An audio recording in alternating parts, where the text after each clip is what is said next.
Driving licence కోసం ఆన్లైన్లో దరఖాస్తు చేసుకోవచ్చు.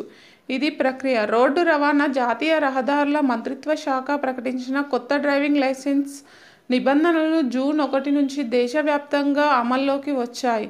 కొత్త డ్రైవింగ్ లైసెన్స్ కోసము దరఖాస్తు చేసుకోవాలనుకునే వారికి శుభవార్త. డ్రైవింగ్ లైసెన్స్ శిక్షణకు సంబంధించిన నిబంధనలలో ప్రభుత్వం భారీ మార్పులు చేసింది. ఈ కొత్త నిబంధనలు 1 జూన్ 2024 నుండి అమల్లోకి వచ్చాయి. ఆ కొత్త రూల్స్ ఏంటో తెలుసుకుందాం. కొత్త నిబంధనల ప్రకారం ఇకపై డ్రైవింగ్ టెస్ట్ కోసం ఆర్డీఓ కార్యాలయానికి వెళ్లాల్సిన అవసరం లేదు. డ్రైవింగ్ పరీక్షకు ఆర్టీఓ కార్యాలయంలో కాకుండా ప్రైవేట్ కోచింగ్ సెంటర్లలో హాజరు కావచ్చు. వారు డ్రైవింగ్ టెస్ట్ నిర్వహించి సర్టిఫికేట్ జారీ చేస్తారు. దానితో పాటు మీరు ఆర్టీఓ కార్యాలయం నుండి డ్రైవింగ్ లైసెన్స్ పొందవచ్చు.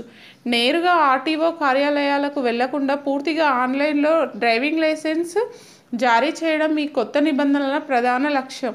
ముందుగా మీరు https://parivahan.gov.in/parivahan/ వెబ్సైట్ను తెరవాలి. హోమ్ పేజ్లో డ్రైవింగ్ లైసెన్స్ అప్లికేషన్ ఎంపికపై క్లిక్ చేయండి. వెంటనే అప్లికేషన్ ఫారం ఓపెన్ అవుతుంది. దరఖాస్తు ఫారంలో అడిగిన వివరాలన్నీ పేర్కొనాలి.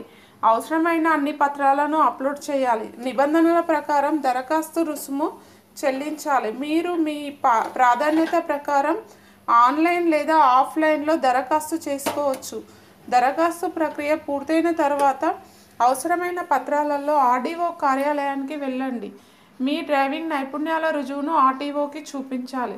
మీ డ్రైవింగ్ నైపుణ్యాలు పరిపూర్ణంగా ఉంటే డ్రైవింగ్ లైసెన్స్ ఫీజు వివరాలు: learners permit ₹200, learning permit renewal ₹200, అంతర్జాతీయ లైసెన్స్ ₹1000, శాశ్వత లైసెన్స్ ₹200, పర్మనెంట్ లైసెన్స్ పునరుద్ధరణ ₹200, డ్రైవింగ్ స్కూల్ లైసెన్స్ జారీ పునరుద్ధరణ ₹10,000, డ్రైవింగ్ స్కూల్ డూప్లికేట్ లైసెన్స్ ₹5,000.